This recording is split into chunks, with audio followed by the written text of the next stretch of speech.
Konferensi Mu'alaf tahun 2011. Pertama kali saya ketemu sama Syekh Abdurrahman As-Sudais. Kenal? Tahu ya? Pertama kali ketemu beliau. Itu pun gak sengaja. Pemekaran Masjidil Haram dimulai. Saya bolak-balik sholat gitu kan. Umroh ke, ya gak tahu lupa ya, sekitar awal tahun. Masih dingin soalnya. Banyak orang Cina nih. Cina Islam bukan sih? Ngerjain konstruksi kan? Kan konstruktornya, subkonnya kan orang Cina tuh. Wah seru nih kayaknya nih kalau disamperin. Saya beli ke banyak restoran Turki, Persia, saya jajan, bawa makanan, masuk ke campnya. Saya masuk ke campnya mereka, saya bagi-bagiin makanan. Thanks ya lah. Wow, makan, ngobrol. Dari mana? Dari sini. Wah. Pertanyaan berikutnya adalah, kamu muslim atau bukan? Ayolah. Hah? Ada di Masjidil Haram non muslim. Bayangin. Di Masjidil Haram non muslim. Lagi ngerjain konstruksi perluasan Masjidil Haram. Nggak boleh kan? Ada Pak. Ada Pak. Saya nemuin dan saya nuntun mereka syahadat. Sakem 300 orang lebih. Dipanggil Pak saya sama Abdurrahman As-Sudais. Syekh Sudais kan amirnya ya. Dijemput lagi di hotel sama askar lagi. Aduh masuk penjara nih urusan.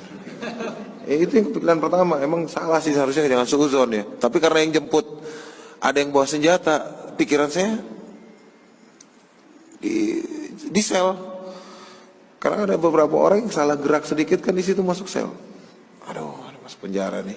Alamat nggak pulang nih lama nih. Udah jalan jelek aja pokoknya di jalan. Lama lagi baru nyampe. Masuk duduk. Kalam Arabia, lah. Langsung aja. English speaking? Yes. I'm from Cambridge. Huh?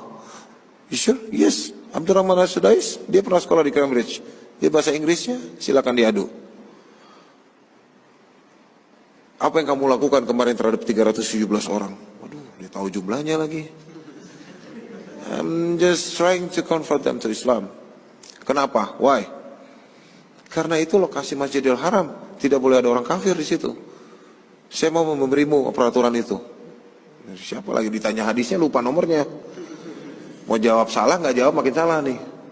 Seperdengaran saya, as long as I know, the information that I got, nggak boleh ada orang kafir yang berada di Masjidil Haram. Kamu tahu saya siapa? Saya tahu lah. Ya saya tahu. Abdurrahman As-Sudais, Syekh, Amir of two holy mosque. Yes. Saya lahir di Mekah, saya besar di Mekah. Bertahun-tahun saya jadi imam di sini, belum pernah saya nuntun satu orang syahadat di Masjidil Haram. Oh, alhamdulillah. Yes, alhamdulillah, masya Allah. And who are you? Hah? Bapak nangkap saya, jemput saya, bapak nggak tahu nama saya. Kan introduce, kenalin nama segala macam, alhamdulillah. Dari situ akrab sama beliau. Setiap umroh, setiap haji saya harus mampir ke rumah beliau sekarang. Dan makan satu loyang yang sama yang masya Allah sambil ketawa-ketawa itu. Sampai hari ini masya Allah. Dan dia bilang apa yang bisa membuat kamu mudah mengambil mereka? Saya bilang karena mereka kafir. Mereka cuma tidak kenal Islam. Kita kenalin Islam, mereka anggap itu baik. Dia orang Cina itu rata-rata ateis. Agamanya itu bisa Buddha, dia pai-pai setiap pagi. Nanti Christmas Pak, dia pakai topi Santa Pak. Disuruh pakai kalung salib, dipakai Pak. Dia nggak peduli. Serius. Ini orang Cina mainland ya, Cina daratan. Mereka nggak ada tujuan kristenisasi atau segala macam. Mereka nggak peduli gitu loh. Mereka ditatengin misionaris suruh pakai kalung salib, dipakai sama dia. Suruh pakai topi Santa, ya dipakai. Suruh datang gereja, ya datang. Suruh itu nanti tanyain ke dia, terus ngapain kamu di gereja? Nyanyi-nyanyi loh. Sukalah dia. happy kan. Malam minggunya sisa mabok, minggunya diajak nyanyi. Jadi ya mereka oke aja. Ya kan mereka terbiasa tiap malam tuh minum dan segala macam kan.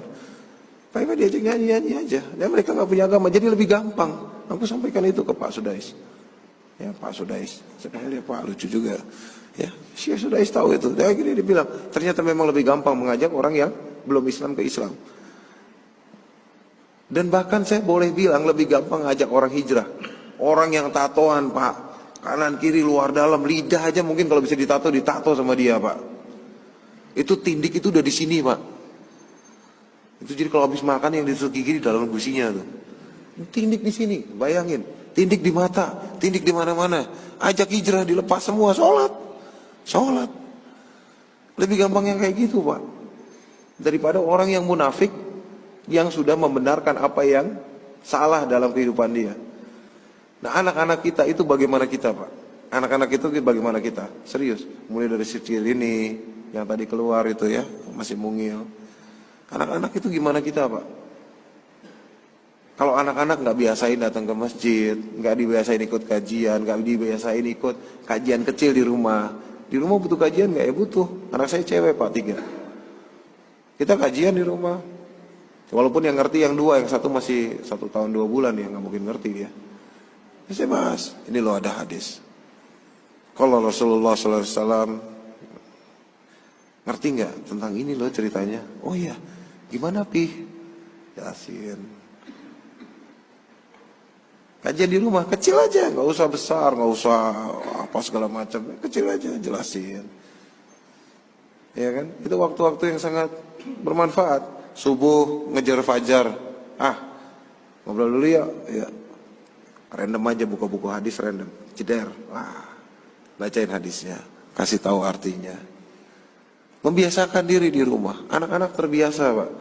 Anak-anak jadi jauh. Anak saya cewek yang pertama itu 9 tahun Pak. Itu kalau bapak main ke rumah saya dan dia lagi nggak pakai hijab, dia bisa lari cepat banget Pak naik tangga, udah sampai ke atas, kabur. Udah sampai segitu. Anak saya yang kedua minta mainan, ya masih bocah ya, 4 tahun, pasti minta mainan kan. Lewatin Toys Kingdom, mau itu dong. Dinosaurusan gede ini, cewek tapi agak suka kayak gitu-gituan lah ya karakter. Ya udah, tahu doanya kan? Iya.